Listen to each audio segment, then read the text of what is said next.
Bien, muy buenos días para todos. Entonces iniciamos la sesión en línea del 7 de mayo de 2020. Entonces, muchachos, el día de hoy entonces vamos a trabajar lo correspondiente a la evidencia de aprendizaje que vamos a tener que entregar de esta semana. Entonces, para esto, lo que vamos a realizar realmente es que les voy a explicar a ustedes lo que vamos a hacer a través del código y en qué consiste. Entonces va a ser una explicación y también le voy a decir qué va a ser la evidencia, ¿de acuerdo? En ese orden de ideas, yo les compartí entonces a cada uno de ustedes un PDF, ¿cierto? En ese PDF está todo el tutorial de cómo se maneja el lector RFID RC522 con el cual nosotros contamos en el SENA. Entonces, lo que nosotros vamos a trabajar para el día de hoy es lo siguiente. Como ustedes vieron, si alcanzaron a leer el PDF y si no, pues no hay ningún inconveniente, lo leen luego. Al igual, ya yo les había explicado lo que decía ese PDF, pero pues ahí está todo el soporte escrito de mi explicación, ¿de acuerdo? Entonces, ¿qué vamos a hacer? Lo que vamos a hacer para este código que vamos a entregar esta semana va a ser, por así decirlo, una deconstrucción de este código que nosotros tenemos aquí en el tutorial. Realmente el que vamos a trabajar va a ser el código con el cual vamos a empezar a trabajar va a ser el de la página 7. Es el último código, el código que está completo, ¿de acuerdo? Entonces, ¿qué vamos a hacer? Lo que nosotros vamos a hacer para este trabajo va a ser entonces lo siguiente. Como ustedes ven, aquí está todo el código de control de acceso. ¿Qué vamos a hacer? Eloy nos hacía la clase pasada una buena interpelación y es muy válida. Y es que ese código que estamos viendo aquí tiene unas asociaciones que están hechas en C puro y hay una omisión de ciertas cosas para Arduino. Entonces, ¿qué es lo que nosotros vamos a hacer? Nos vamos a llevar este código y nos lo vamos a llevar para Arduino y lo vamos a arreglar. ¿Qué quiere decir eso? El código en su estructura está bien, tengo que aclararlo, o sea, a manera de programación, a manera de aclaración, el código estructuralmente está bien, ¿de acuerdo? Pero lo que nosotros vamos a hacer es que vamos a empezar a llevarlo a Arduino y a corregir los errores que todavía tiene. ¿Errores como cuáles? Errores como, si ustedes se dan cuenta, aquí por ejemplo en estos if, en donde yo invoco la función de comparación de tags, es decir, el tag que leí versus el tag que ya está dentro de la memoria de la tarjeta. Entonces, aquí, por ejemplo, faltan las llaves. Ese tipo de cosas es lo que nosotros vamos a empezar a hacer, ¿de acuerdo? Eso por un lado. Por otro lado, y aquí viene lo que ustedes van a tener que, lo que van a tener ustedes que desarrollar. Ven esta función que nosotros tenemos aquí, que es la función para comparar dos vectores. Esa función la vamos a reconstruir por completo. ¿Eso qué quiere decir? Que esa función la van a tener que escribir ustedes. ¿Qué quiere decir? Que esta función no la van a comparar así con esta estructura, sino que ustedes van a mirar como ustedes quieran, con la programación que ustedes quieran, qué estructura de programación van a utilizar. Lo que sí pueden utilizar es que la función sea del tipo boolean. Recuerden que cuando nosotros hablamos de una función de tipo boolean, los boolean lo que nos devuelven es o nos devuelven un verdadero o nos devuelven un falso. Pueden sencillamente mantener el boolean si ustedes quieren para que retorne un verdadero o un falso. O que también es otra opción, y es otra opción completamente válida, podría ser que aquí, en esta parte que les estoy señalando, en esta parte que estoy señalando, que estoy subrayando, no utilicen una función con retorno, sino una función sin retorno. ¿Eso qué quiere decir? Que pueden hacer todo el proceso de comparación dentro de la función. ¿Eso qué implica? Que la función que declaren va a ser una función de tipo void, es decir, no retorna absolutamente nada. Y estos if no irían aquí, sino que irían dentro de la función sin retorno. Esa es la segunda vía que pudiesen utilizar. Ustedes van a manipular el código al grado que ustedes quieran. Se mantienen un poco pegaditos si quieren utilizando la función boolean, o se van con una función sin retorno, o lo hacen de otra manera. Porque también es válido, ¿de acuerdo? Entonces hay que tenerlo muy en cuenta. Hay que tenerlo muy en cuenta y ya ustedes pueden jugar con la programación. Lo que sí no pueden variar es, por ejemplo, el proceso de lectura. Entonces, sé que por aquí me hicieron una pregunta. ¿Uno cómo sabe qué números tiene cada uno de los RFID para poder leerlo? Entonces, normalmente, este código tiene dos partes.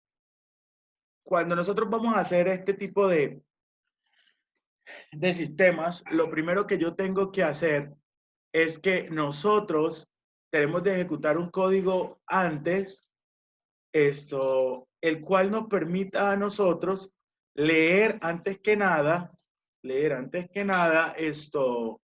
cuál es el tag. ¿Cómo lo leo? Mire que por aquí nosotros estamos obteniendo en esta parte,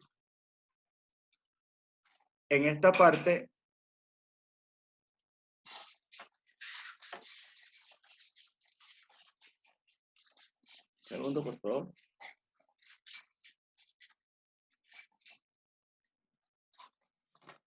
Si ustedes se dan en esta parte que nosotros estamos aquí, tenemos entonces que aquí lo que ejecuto es si miro si hay una tarjeta, ¿cierto? Aquí sí leo la tarjeta. Y con esta parte del código que está bien, entre otras cosas, con eso encuentro y guardo en el vector actual ID, que se los acabé de subrayar allí, tomo ese vector actual ID y lo actualizo con todos los números que tiene el tag guardado. Entonces, para esa duda que me escribieron por el chat, aquí es que es importante. Aquí es importante que nosotros miremos que ese actual ID lo puedo yo leer y lo puedo imprimir por el puerto serie. Entonces, antes de ejecutar este código, yo he debido utilizar otro código antes para reconocer todas y cada una de las tarjetas antes. Es decir, que yo me tengo que preparar sacando primero un listado de todas las tarjetas que yo quiero trabajar, ¿de acuerdo? Entonces, eso ténganlo muy en cuenta. Ahora, otra de las modificaciones que les voy a pedir es que este ejemplo está hecho solamente ¿para qué? Para recibir 2 tarjetas. Una de las modificaciones que yo les voy a pedir para esta evidencia es que al menos ustedes me lean 5 tarjetas, ¿de acuerdo? Entonces, vamos a leer 5 tarjetas que vamos a comparar con una base de datos previas. ¿Eso qué implica? Eso implica que usted va a tener que ¿qué? Que usted va a tener que aquí en esta parte del código, usted va a tener que hacer más declaraciones. De momento, como no tienen los códigos de esas tarjetas ustedes los van a inventar por este momento, los van a simular. Fíjense que la estructura siempre es 0x y aquí tengo números tengo números hexadecimales. Entonces, esa es la forma apropiada que nosotros tenemos para hacerlo, ¿de acuerdo? Entonces, eso como para que ustedes lo vayan teniendo en cuenta. Esta era una pregunta, ¿no? ¿Cómo hace para simular que está bien el código? básicas de código, porque es muy complejo en este momento porque no van a tener los readers de las tarjetas y las tarjetas no las puedo simular como si he podido simular otras cosas. Entonces nos toca hacer el código, ponerle la lógica al asunto y al final cuando yo se lo revise yo les digo, venga, aquí va bien, aquí va mal, esto le hizo falta, tiene problemas en esta lógica, ¿de acuerdo? Entonces es un problema de programación real, es un ejercicio de programación real en donde tienen que ponerle toda la lógica del mundo para que le salga, ¿de acuerdo? O sea, esta vez, por así decirlo, vamos a probar código en forma, muchachos. Entonces hay que tener mucho cuidado con eso y ponerle mucho sentido a lo que ustedes están haciendo. Mi recomendación básica es que le hagan una prueba de escritorio a lo que vayan construyendo, ¿de acuerdo? Ese tema es bien importante, o sea, métanle su pruebita de escritorio, háganle seguimiento, que les compilen su cabecita, pero más que les compilen su cabecita, que les compilen el papel. ¿De acuerdo? Y cuando digo en el papel es que la prueba de escritorio la aguante.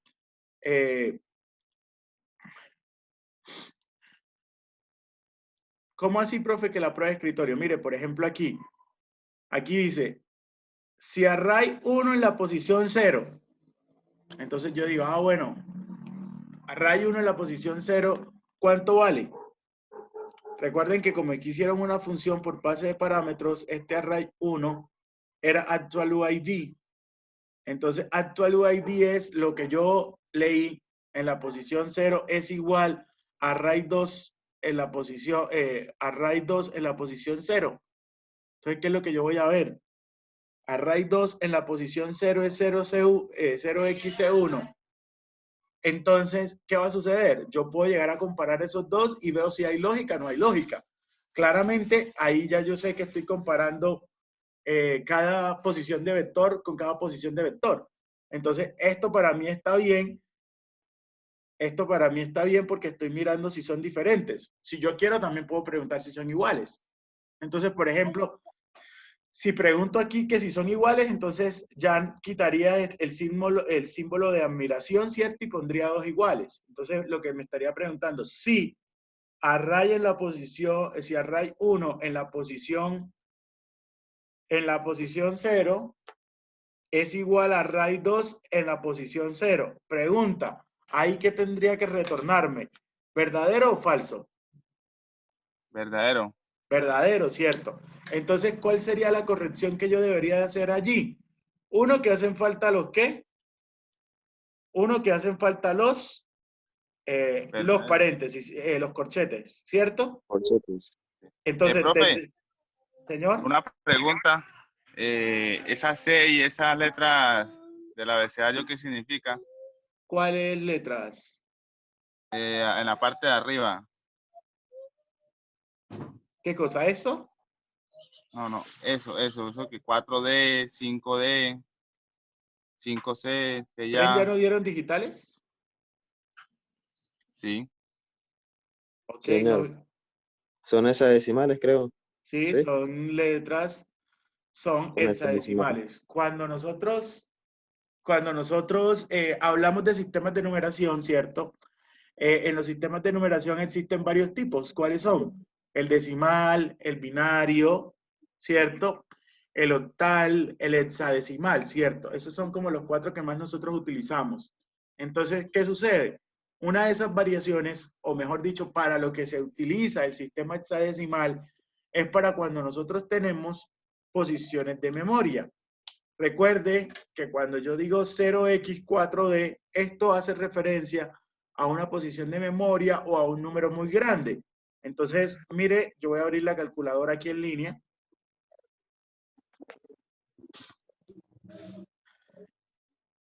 Y vamos a usar la de programador. Entonces, solamente vamos a hacer en hexadecimal, vamos a hacer la posición 4D, que es la que yo tengo aquí subrayada, ¿sí?